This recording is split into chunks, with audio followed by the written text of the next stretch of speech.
नमस्कार, सत से लवरेज में आपका स्वागत है। मैं हूं प्रदीप शाह। बात आज हो रही है फारबिसगंज में जो अनुमंडल न्यायालय व्यवहार न्यायालय के लिए बिल्डिंग बन रहा है।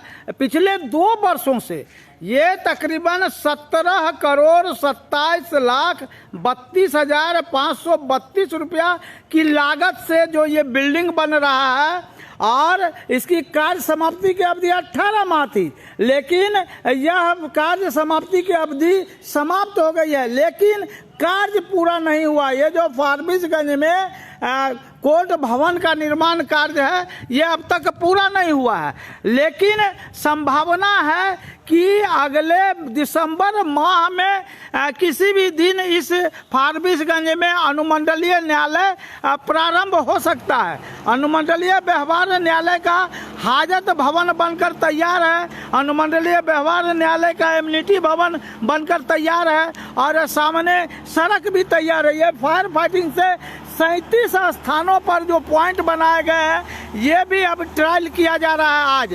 तो सवाल उठता है कि आखिर कब प्रारंभ होगा ये फायर फाइटिंग। किसी भी आग लगने की स्थिति में इसे चालू किया जाएगा। इस बिल्डिंग के अंदर 5 पॉइंट बनाए गए हैं और अन्य 22 पॉइंट जो है बिल्डिंग के बाहर है। तो कुल मिला के आज ट्रेनिंग चल रही है, इसकी पायलट प्रोजेक्ट है ये, और कुल मिलाकर के ये स्थिति आप देखिए काफ़ी खूबसूरत बना है। यह न्यायालय फारबिसगंज अनुमंडलीय व्यवहार न्यायालय का जो मुख्य भवन है ये काफ़ी सुंदर बना है और इसके पीछे अधिकारियों के रहने के लिए जो भवन बने हैं उसमें मिट्टी भराई का कार्य बाकी है।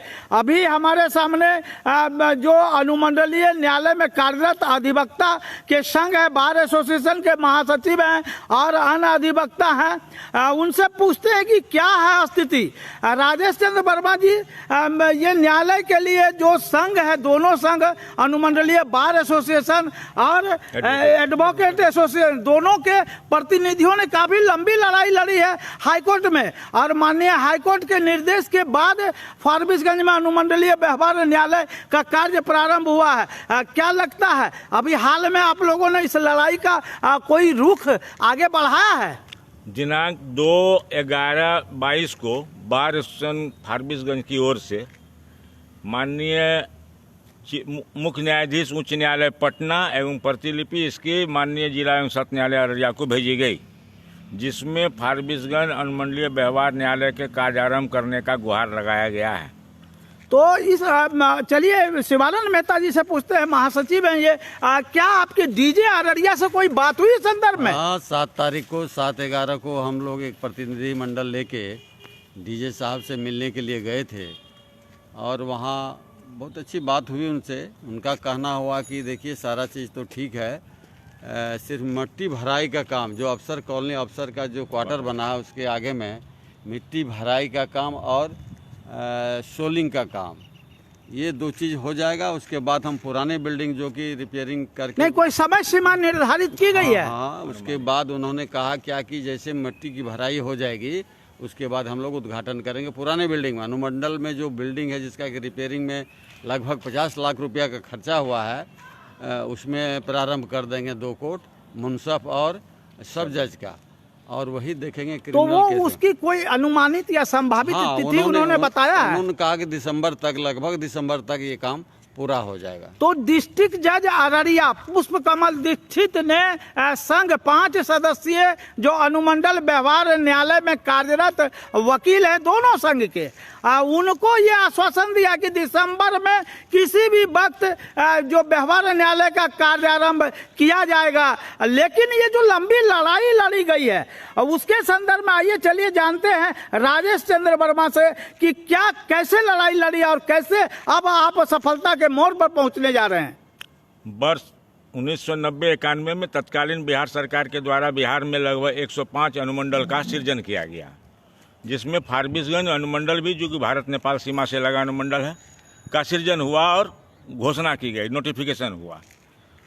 इसके बाद वर्ष 2006 में बार एसोसिएशन और एडवोकेट एसोसिएशन के द्वारा संयुक्त रूप से एक PIL माननीय उच्च न्यायालय में दाखिल किया गया, जिसका CWJC नंबर 11,351/2006 है हम लोग PIL के हम की ओर से अधिवक्ता थे लेट महेंद्र प्रसाद गुप्ता, उनके द्वारा PIL केस में लगभग 19 तारीख में बहस किया गया और 2008 में माननीय उच्च न्यायालय के द्वारा कंपाइल्ड ऑर्डर पास किया गया, जिसका परिणाम आज ये भवन दिखाई पड़ रहा है। फायर लेकिन कहा जा रहा है कि फारबिसगंज अनुमंडल न्यायालय जो इतना बड़ा क्षेत्र है, 40 किलोमीटर के परिधि वाला क्षेत्र है, लोगों को सस्ता और सुलभ न्याय दिलाने का जो मुख्यमंत्री बिहार और केंद्र में जो केंद्र की सरकार और राज्य की सरकार के अलावे माननीय सर्वोच्च न्यायालय और माननीय उच्च न्यायालय हमेशा से कहती है कि सस्ता और सुलभ न्यायालय भारत के जनमानस को दिया जाए। ऐसे में जो लंबी लड़ाई के बाद भी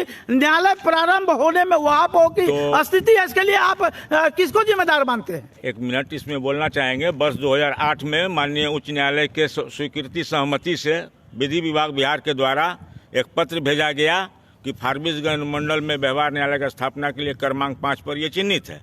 लेकिन 14 वर्ष बीत जाने के बाद भी आज तक फारबिसगंज अनुमंडल वासियों को व्यवहार न्यायालय का लाभ नहीं मिल पा रहा है। न्याय सस्ता और सुलभ न्याय दिलाने में विफल हो रही है सरकार अभी।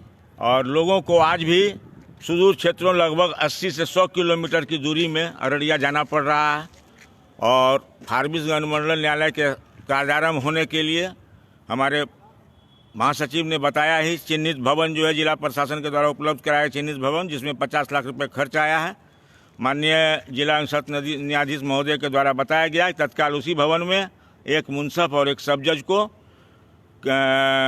आपराधिक एवं दीवानी मामले को सुनने और कार्यवाही करने का अधिकार प्रदान किया जाने वाला है, जिसकी संभावित न्यायालय के कार्य संभावित तिथि दिसंबर माह में बताई गई है। पुराने भवन जिस पर 50 लाख रुपए की लागत ऐसे बना हुआ है, लेकिन जो ये 17 करोड़ की लागत से जो बन रहा है, इसके अलावे पीछे जो न्यायिक अधिकारियों के रहने के लिए भवन बनाए जा रहे हैं 12 क्वार्टर, तो वो अभी तक तैयार नहीं हो पाया है। और सामने आप देख रहे हैं कि न्यायालय एमिनिटी भवन है और उधर हाजत भवन है। तो कुल मिलाकर के रेणु माटी के जो लोग हैं, जनप्रतिनिधियों की उदासीनता के चलते सुलभ और सस्ता न्याय से आजादी के 75 वर्ष बाद भी वंचित हैं। सच्चे लवरेज के लिए मैं प्रदीप साहब अभी आपको बताना चाहता हूं कि हमारे महासचिव जो इसके अनुमंडल न्यायालय के एसोसिएशन का महासचिव शिवानंद मेहता जी हैं। आप बताइए इसके लिए जिम्मेदार कौन है? इसके लिए जिम्मेदार सरकार और स्थानीय नेता भी है। और सबसे बड़ी बात ये कहना चाहेंगे, बिल्डिंग बन के खड़ा हो गया, एमिनिटी भवन बन गया, हाजत बन गया, लेकिन हम लोगों को बैठने के लिए, अधिवक्ता लोगों के बैठने के लिए न तो भवन बना न भूमि दिया गया। वकालत खाना शौक की बात है। वकालत खाना भवन के लिए कहाँ भूमि है इसकी जानकारी नहीं दी गई है। अभी तक वकालत खाना भी नहीं बन रहा है। हाँ, वकालत खाना भवन के लिए जो चिन्हित भूमि है वो भी जानकारी संघ को नहीं बताई गई है। और जहाँ तक है कि न्यायालय का कार्यारंभ अब तक नहीं हो पाया है, इसके लिए जो भी जिम्मेवार पदाधिकारी हैं, चाहे वो विधि विभाग हो, चाहे जनप्रतिनिधि हो या अन्य संबंधित विभाग, सभी लोग की उदासीनता रवैया से यहाँ के लोग आक्रोशित भी हैं। विडम्बना है कि वकील न्यायालय के पदाधिकारी होते हैं। कई मौके पर राज्य सरकार और केंद्र सरकार के अलावे जो न्यायालय है, सर्वोच्च न्यायालय ने और मुख्य उच्च न्यायालय ने कई मौके पर इसको कोड किया है कि वकील जो है न्यायालय के पदाधिकारी होते, बगैर वकील के किसी भी न्यायालय की कार्यवाही संभव नहीं है। ऐसे में 17 करोड़ तकरीबन 20 करोड़ की लागत से जो भवन बन रहे हैं सो बन रहा है। इसके अलावे सामने जो आप देख रहे हैं 1.5 करोड़ की लागत से जो जिम बन रहा है और ये खेल के लिए जो है स्टेडियम बनाया जा रहा है।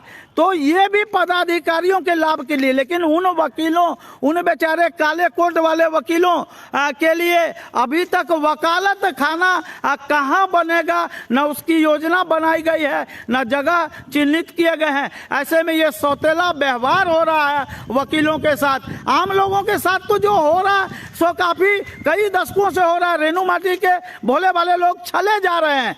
सच से लबरेज की ओर से मैं प्रदीप साहब चाहूंगा कि वकील साहब बताइए, आप लोगों को परेशानी हो रही है क्या? बहुत परेशानी हो रही है। क्या परेशानी बताइए? हम लोगों को बैठने के लिए आज तक अस्थायी रूप से वकालत खाना का न जमीन दिया, न घर बना है।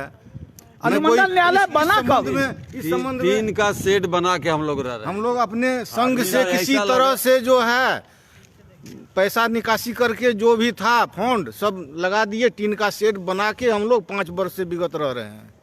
शौचालय की सुविधा शौचालय नहीं है हम लोगों को, वकील को परेशानी है, वकीलों को परेशानी है। कभी लेटरिन बाथरूम जाना पड़ रहा है तो लोग को खेत में जाना पड़ रहा है, धार में जाना पड़ रहा है, चाहे वो महिला हो या पुरुषों महिला की हो। अधिवक्ता और महिला वकील जो भी आती है उनको खासा परेशानियों का सामना करना पड़ रहा टॉयलेट है। की सुविधा ना नहीं है, टॉयलेट ना की महिला के सुविधा लिए, ना नहीं है, पुरुष ना के लिए। महिला के लिए ना पुरुष के लिए, जिसका खामियाजा हम सभी अधिवक्ता महिला, खासकर महिलाओं अधिवक्ताओं के लिए और वकील महिला वकीलों को काफी मतलब जो है संकटों का सामना करना पड़ रहा है। स्वच्छता अभियान चलाया जाता है। शौचालय, घर घर शौचालय हो, हर घर नल जल योजना, 7 निश्चय योजना, तमाम योजना केवल कागजों पर है। जो अभी अधिवक्ताओं से बातचीत हो रही है, जब फारबिसगंज अनुमंडलीय व्यवहार न्यायालय में आने वाले मुवक्किल और वकीलों के लिए शौचालय की व्यवस्था नहीं है, पीने के लिए सुलभ पानी की व्यवस्था नहीं है, रहने के लिए, बैठने के लिए, कार्य करने के लिए छांव की व्यवस्था नहीं है। हम लोगों इसके अलावा हम लोग को जब बारिश होती है, धूप होता है, तो हम लोगों का शरीर पर पड़ते रहता है। बारिश में भीग जाते हैं सभी अधिवक्तागण। वकालत खाना पूरी तरह कीचड़मय हो जाता है, जिसमें हम लोग को लबालब पानी में जो है हम लोग को डूब के और आते रहते हैं। कई राहगीर का जो है गाड़ी, मुवक्किल का गाड़ी गिर जाता है, कई लोग मुवक्किल गिर जाते हैं और खासा परेशानी, दुर्गंध का सामना करना पड़ रहा है। तो हमारी सभी अधिवक्ताओं के द्वारा गुजारिश है सरकार को कि इस और भी ध्यान दें। हम अधिवक्ता, हम जो ऑफिसर ऑफ द कोर्ट, हम लोग कहने के लिए हम लोग ऑफिसर ऑफ द कोर्ट कहलाते हैं, लेकिन ऑफिसर क्या, हम लोग को मूलभूत जो सुविधा होनी चाहिए वो कम से कम हम सरकार को दिलवाना चाहिए। आजादी के 75 वर्ष के बाद भी आम आवाम तो क्या, वकीलों को भी जो काले कोट पहनते, जो न्याय की रक्षा करते, लोगों को न्याय दिलाते हैं, ऐसे लोग भी जब उनके बैठने के लिए, रहने के लिए, पीने के लिए, शौचालय के लिए, पानी तक की व्यवस्था मुयस्सर नहीं है, ऐसे में यह 20 से 22 करोड़ रुपया की लागत से फारबिसगंज अनुमंडलीय व्यवहार न्यायालय जो बनकर काफी खूबसूरती लिए खड़ा है, अगले माह दिसंबर माह में फारबिसगंज में एक लंबी लड़ाई के बाद व्यवहार न्यायालय का कार्य प्रारंभ होने का जो आश्वासन पिछले दिनों 7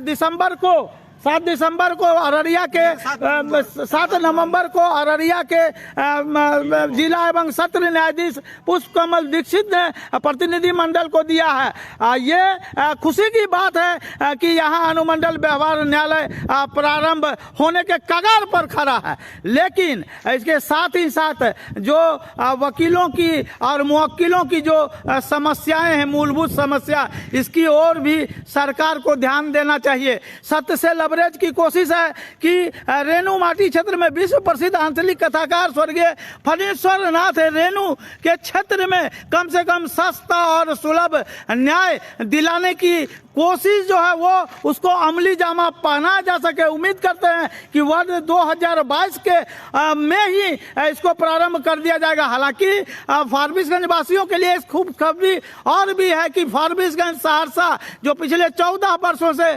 बड़ी रेल लाइन प्रारंभ नहीं हुई है, उम्मीद करते हैं, जो अधिकारी बताते हैं कि इसी वर्ष के अंत तक दिसंबर माह में किसी भी वक्त फारबिसगंज सहरसा रेल खंड का भी बड़ी लाइन का अमान परिवर्तन हो जाएगा। साथ ही साथ ट्रेनें दौड़ने लगेंगी। फारबिसगंज सहरसा जोगबनी और कटिहार के बीच विद्युतीकरण का भी कार्य काफी तेज गति से चल रहा है। ऐसे में फारबिसगंज रेणु माटी के लोगों का यह साल, आने वाला साल अच्छा गुजरेगा। उम्मीद करते हैं। वकीलों को भी सत्य से लबरेज के लिए बातचीत करने के लिए धन्यवाद।